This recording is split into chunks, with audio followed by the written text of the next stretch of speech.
Hello বন্ধুরা, দীপিকার রান্নাঘরে সবাইকে স্বাগত জানাই। চলে এসেছি আবারও একটু ভিডিও রেসিপি নিয়ে। আজকে আমি বানিয়েছি কুলের আচার। এই কুলের আচার কীভাবে বানিয়েছি সেটা তো আপনাদের সাথে শেয়ার করব। ভিডিওটা শেষ পর্যন্ত দেখতে থাকুন।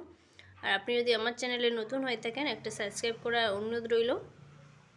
আচার তো অনেকে বানায়, কিন্তু আচারে পাক আনতে সবাই পারে না। তাতে কি হয়, আচারটা খুব তাড়াতাড়ি নষ্ট হয়ে যায়। এইভাবে একবার বানাবে, দেখবে আচার অনেক দিন ধরে থেকে যাবে। তাহলে চলুন দেখে নিই। আমি এখানে দেখুন টোপা কুল নিয়েছি, আর কুলটাকে রোদে লবণ দিয়ে খুব ভালোভাবে 7-8 দিন ধরে শুকিয়ে নিয়েছি। আর এখানে দেখুন 25 মৌরি নিয়েছি, আর নিয়েছি 25 জিরে। এগুলোকে ভেজে গুঁড়ো করে নেব। আর নিয়েছি 500 গ্রাম চিনি। এরপর একটা কড়াইয়ের মধ্যে তেল দিয়ে দিলাম 1 চামচ চিনি। আচারের মধ্যে সুন্দর পাক আনার জন্যে এখানে আমি চিনিটা দিয়ে দিলাম।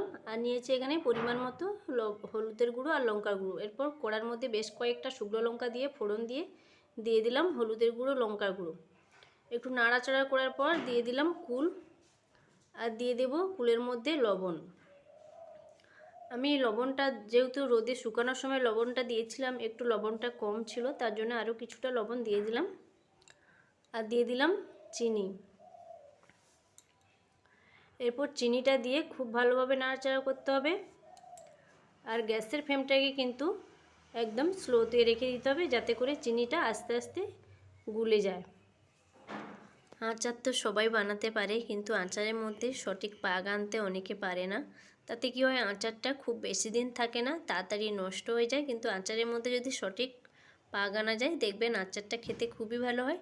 আর আচারটা আপনি 1 বছর 1.5 বছর ধরে রেখেও খেতে পারবেন, কিচ্ছু নষ্ট হবে না। আমি এখানে 500 চিনি ব্যবহার করেছি। আপনারা চাইলে চিনির পরিমাণটা কম বেশি করে নিতে পারেন।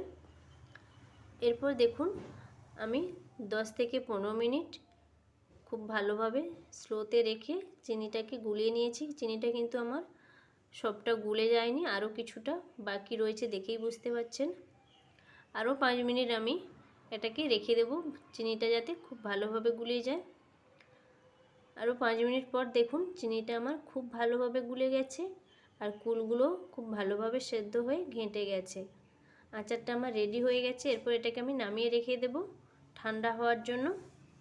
আর এখানে দেখুন মৌরি আর জিরেটাকে ভেজে আমি গুঁড়ো করে নিয়েছি। এরপর আচারটা হালকা গরম থাকবে, তখন ওই জিরে আর মৌরিটাকে দিয়ে দেব। দিয়ে খুব ভালোভাবে সব কিছুর সাথে মিশিয়ে নিতে হবে। রেডি হয়ে গেছে কুলের আচার।